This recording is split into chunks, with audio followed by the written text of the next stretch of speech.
ส่วนสาธารณะลาวเวียดนามพี่น้องจะเปิดให้ทุกท่านเยี่ยมชมได้ทุกวันเวลาถือว่าบ่มีเสียค่าบริการแต่อย่างใดสถานที่พักผ่อนผู้ปกครองแต่ละคนมาเนี่ยต้องเอาลูกหลานมาส่วนทางด้านหน้าติดกับทางถนนหมายเลข10จะเป็นประมาณนี้เราเข้าใจเบิ่งก่อนพี่น้องฝั่งตรงข้ามที่เขาเห็นทั้งคุณกับเป็นตลาดดงมะข่ายเป็นตลาดสดตลาดอาหารการกินของดงมะข่ายเลยเนาะส่วนทางด้านหน้าที่เราเห็นนี่ก็มาจากในเวียงมาแต่เวียงมาแต่ทางดอนนูนดอนติ้วเราว่ามาถึงจุดนี้ก็บ้านดันสร้างเนาะส่วนสาธารณะดังกล่าวก็ขึ้นอยู่กับบ้านดันสร้างเมืองไซธานนี่ส่วนอีกทางด้านไปทางด้านนี้ก็ไป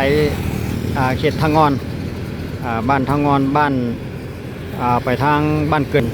ส่วนสาธารณะเข้าไปอยู่จุดนี้ถ้าว่าพี่น้องฟังไทยได้มาเล่นมาเที่ยวก็ได้ผ่านทางเส้นนี้ก็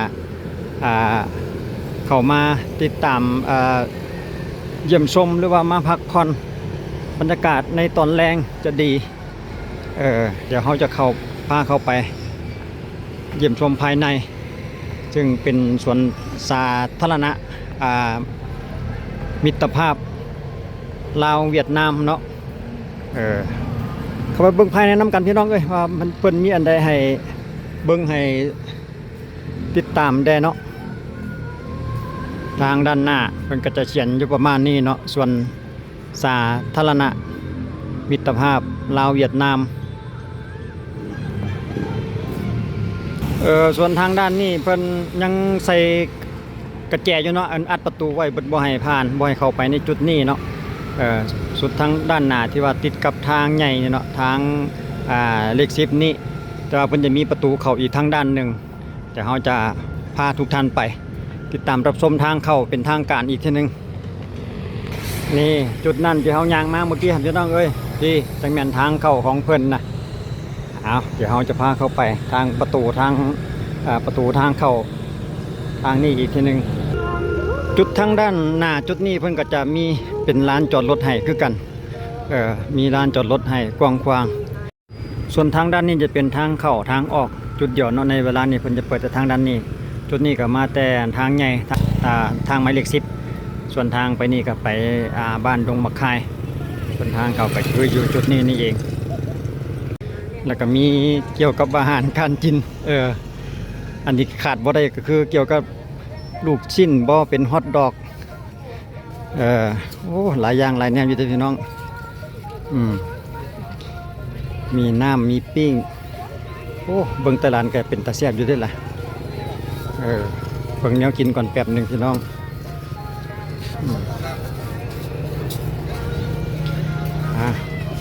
มีหลายอย่างหลายแนวสำหรับอยู่ทางด้านหน้าขายขนมที่ขาดบ่ได้ก็เกี่ยวกับเด็กน้อย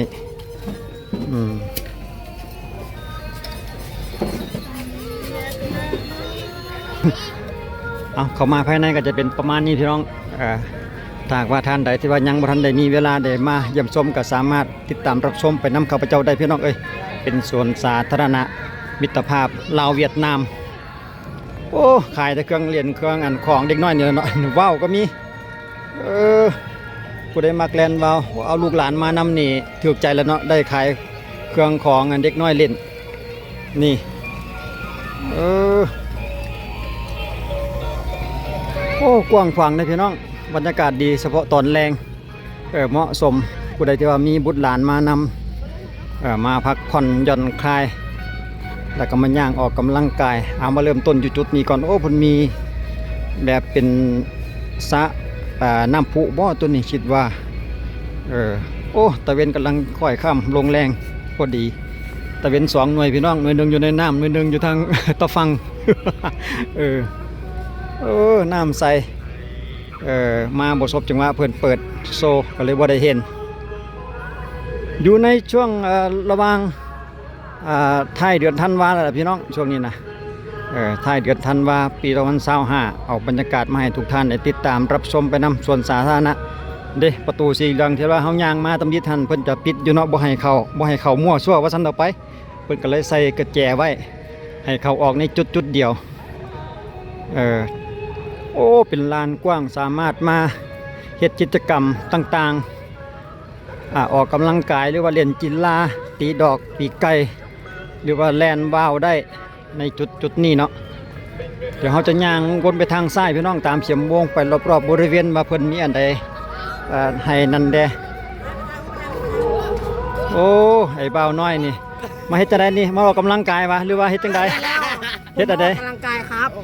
เฮ็ดอันใดแดออกกำลังกายฟิตเนสอะไร อ๋อฟิตเนสนี่วะ ผมก็ไม่รู้นะครับ โอ้ โอเคครับไป เอ ก่อน อ ครับ โอเคโอ้วัยรุ่นสาวหนุ่มนี่เนาะเพิ่นมาเล่นฟิตเนสอันใดบุ่นแหละ ออกกำลังกายหลายอย่างหลายแนวว่าซั่นดิตามภาษาเขาแหละพี่น้องบ่ได้นั่นดอกม่วนๆเขาก็ได้โอ้เพิ่นกำลังอยู่ในระหว่างการซ่อมแปลงเพิ่นก็บอกอยู่ในเนาะเพิ่นมีใบแกงการมาอยู่ทางด้านหน้าที่เขาอ่านผ่านๆมาเมื่อกี้นั่นเนาะอยู่ในระหว่างการปรับปรุงแล้วก็เพิ่มเติมขยับขยายเปลี่ยนแปลงเกี่ยวกับสวนดอกไม้นี่ล่ะวะเราก็สังเกตเห็นเพิ่นกำลังปลูกมีสายน้ำสายใน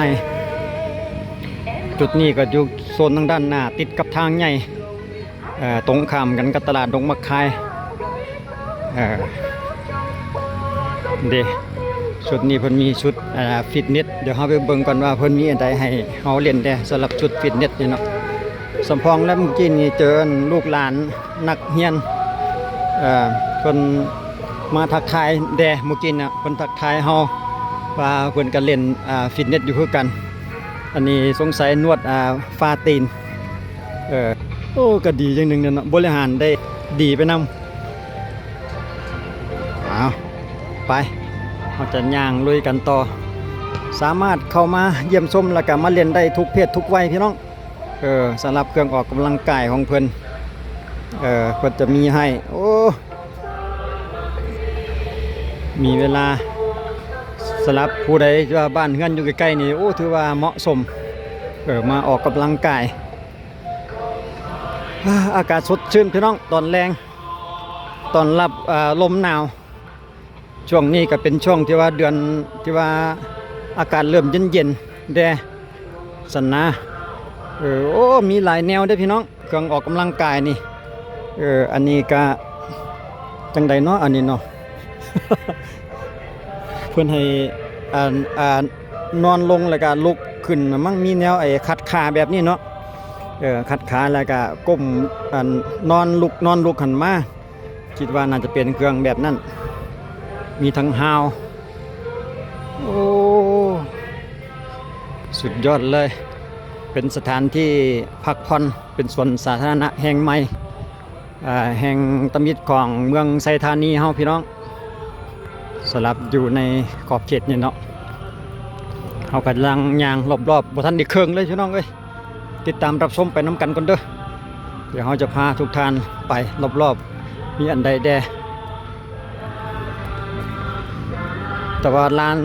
จุดนี้ถือว่ากว้างใหญ่อีหลีสำหรับลานของเพิ่นนี่เนาะเป็นเดิน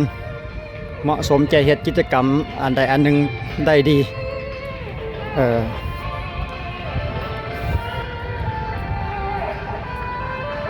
ที่ขาดบ่ได้ก็คือความสัมพันธ์มิตรภาพระหว่างลาวเวียด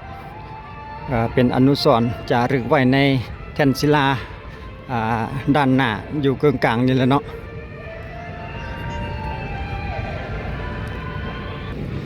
อาจจะใช้เวลาจักน้อยหนึ่งได้พี่น้องเพราะว่าอยากให้เห็นไปในทั่วๆรอบๆบริเวณบางเทื่อว่าท่านใดสนใจอยากมาก็จะได้ฮู้ว่าอันใดอยู่จุดใดโซนใดหั่นล่ะเนาะ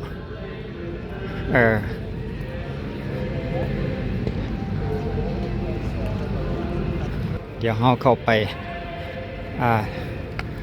คนเขียนว่าจังใด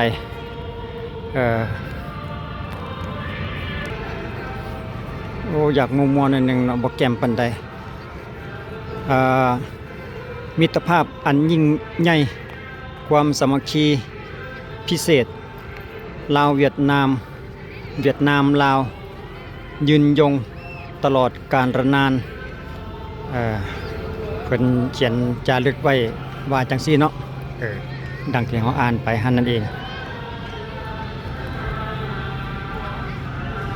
ส่วนวนไปอีกทางด้านหนึ่งเนาะทางด้านขวาเขาวนไปตามเฉียบโมงก็ส่วนก็จะเห็นเป็นส่วนดอกไม้ส่วนหลายเพิ่นกำลังปรับปรุงปลูกเดี๋ยวเบิ่งคือว่าเป็นอันบริเวณน้อยแต่ว่าย่างมานี่ก็โดนเติบแล้วเด้นี่พี่น้อง ยังบ่ทั่วเลยโอ้ถ้าหากว่าเพิ่นปลูกดอกไม้ได้สำเร็จนี่แห้งแต่จะเฮ็ดให้มีความสวยสดงดงามไปกว่านี้อากาศก็สดชื่นปลอดโปร่งสำหรับจุดนี้เนาะเด้ลานหญ้าเพิ่นกำลังทำการปลูกแล้วก็เห็นสังเกตเห็นมีสายน้ำไปนำส่วนนี้ก็คือทางด้านหลังเดี๋ยวเราจะไปเบิ่งจุดอันของเด็กเล่นอีกจุดหนึ่งแต่ละแก่แต่ละมุมเพิ่นจะมีศาลาให้นั่งพักเช้าเมื่อยเด้เนาะบ่ว่าสิเป็นจุดของเด็กน้อยเรียนให้ผู้ปกครองนั่งจะมีเป็นฮาวหินอ่อนรอบๆเพื่อให้ท่านผู้ปกครองนั่งเบิ่งบุตรหลานพาบุตรหลานมาเล่นในเวลาพักเวียกพักการหรือว่าเลือกห้องห้องเฮียนนี่สิเนาะเพิ่นก็มาสุดยอดเลยบนประทางกรรมนี่ก็มีเช่นเดียวกันจะมีศาลาแล้วก็มีเครื่องเล่นของเด็กน้อยแล้วก็เครื่องออกกำลังกายของทุกเพศทุกวัยที่ว่าสามารถเล่นได้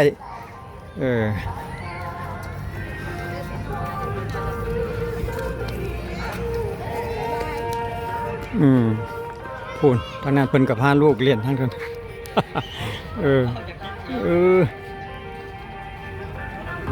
เอาเดี๋ยวเราวนต่อไปนี่น้องน้อยเยาวชนเพิ่นกับพากันมาเล่นนั่นบ่ลูกโอ้เห็นกล้องบ่ได้แล้วยกมือใส่รถเด็กน้อยตั้งเป็นอันนี้พี่น้องเพิ่นมักสังเกตเบิ่งอยู่ด้านกลางๆอันจะเป็นเบี้ยไม้คิดว่าน่าจะเป็นเบี้ยดอกไม้มั้งหรือว่าเบี้ยหญ้าบ่แน่ใจหรือว่าเพิ่นปลูกซ้ำดอกไม้ใส่เดี๋ยวเราต้องติดตามเบิ่งในอีก1 เดือนต่อหน้าติดตามนี่อีกปีหน้าปี2026 ว่าเพิ่นจะปรับปรุงแล้วก็เพิ่มเติมสวนดอกไม้นี้ได้สวยงามคือแนวใดบ่โอ้มีหลายจุดเด้อพี่น้องสำหรับเครื่องเล่นเครื่องออกกำลังกายมาทางนี้ก็เกือบจะถึงด้านหน้าแล้วเนาะด้านประตูทางเข้าอันนี้ก็คือกันเนาะมันก็จะมีเครื่องของเด็กน้อยเล่นคือกันสำหรับจุดนี้เนี่ยเนาะมีโอลอนซ่าแดผู้ปกครองกับมานั่งเล่นเพื่อคอยเบิ่งลูกหลานไปนำ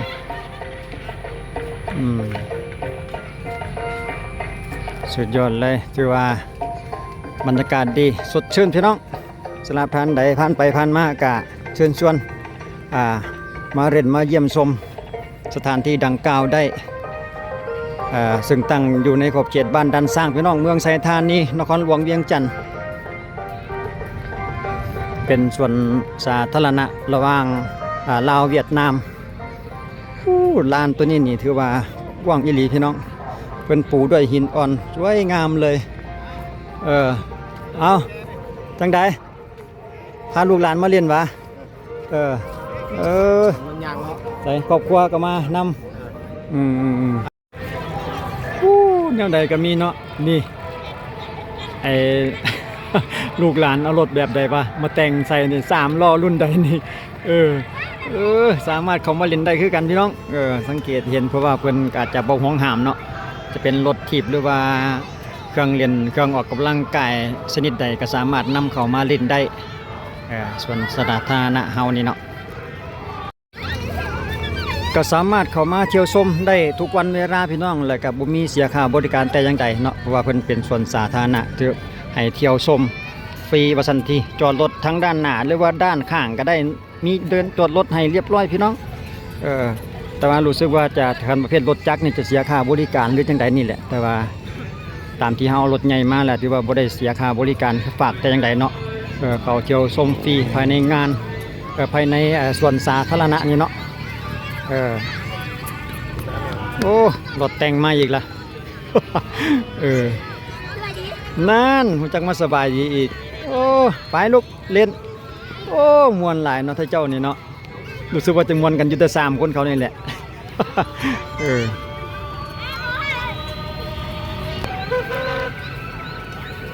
โอ้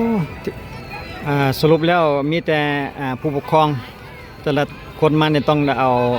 ลูกหลานมาเอาบุตรหลานมาหรือว่าหนุ่มสาวเขาจะมาถ่ายรูปถ่ายเซลฟี่เป็นที่ระลึกหลังจากนั้นเขาถอยออกมาห่างๆเก็บภาพโดยรวมพี่น้องเขามาอยู่อีกมุมทิศตะวันตกเนาะก็อยู่ประมาณนี้ภาพโดยรวมถ้าหากว่าเขาอยู่ฮอดจนค่ำนี่จะบ่มีมืดนะพี่น้องจะน้อยค่ำหนึ่งเพิ่นก็เปิดดอกไฟถือว่าสว่างสวัยไปทุกทั่วบริเวณอยู่ในสวนสาธารณะนี่เลยเด้เพราะว่าเราได้สังเกตเห็นในเวลาบอกปุ๊บก็ติดปับมาเลยเด้2 ดอกใหญ่ทั้งเทิงพุ่น4 ดอกโอ้เพิ่นเปิดตะเวนขนาดบ่ทันได้ค่ำเพราะเท่าใดเลยแล้วก็ถึงเวลาค่ำคืนแห้งแต่จีสว่างสวัยสวยงามบ่ธรรมดาเด้แต่ว่าเฮาก็จิบ่ได้อยู่ฮอดถึงเวลานั้นเนาะเพราะว่าคลิปอาจจะยาวเกินไปก็เลยเอาแต่บรรยากาศโดยรวมมาให้ทุกท่านได้ติดตามและรับชมจุดนี้ก็เป็นสระบัวแดงได้นี่เนาะจุดนี้เพิ่นยังปลูกบัวในรอบๆอีกจุดที่ว่าเฮ็ดน้ำพุนี่เนาะสวยงามเอาบรรยากาศสถานที่พักผ่อนหย่อนคลายมาให้ทุกท่านได้ติดตามรับชมไปนํกันพี่น้องเมื่อยจากเวียกจากงานแล้วก็มาพักผ่อนเพื่อคลายเครียดไปนำหน่อยหนึ่งก็ขอบใจทุกท่านที่การติดตามและรับชมด้วยดีเอาไว้เจอกันในคลิปต่อไปสำหรับคลิปนี้ขอบใจสบายดี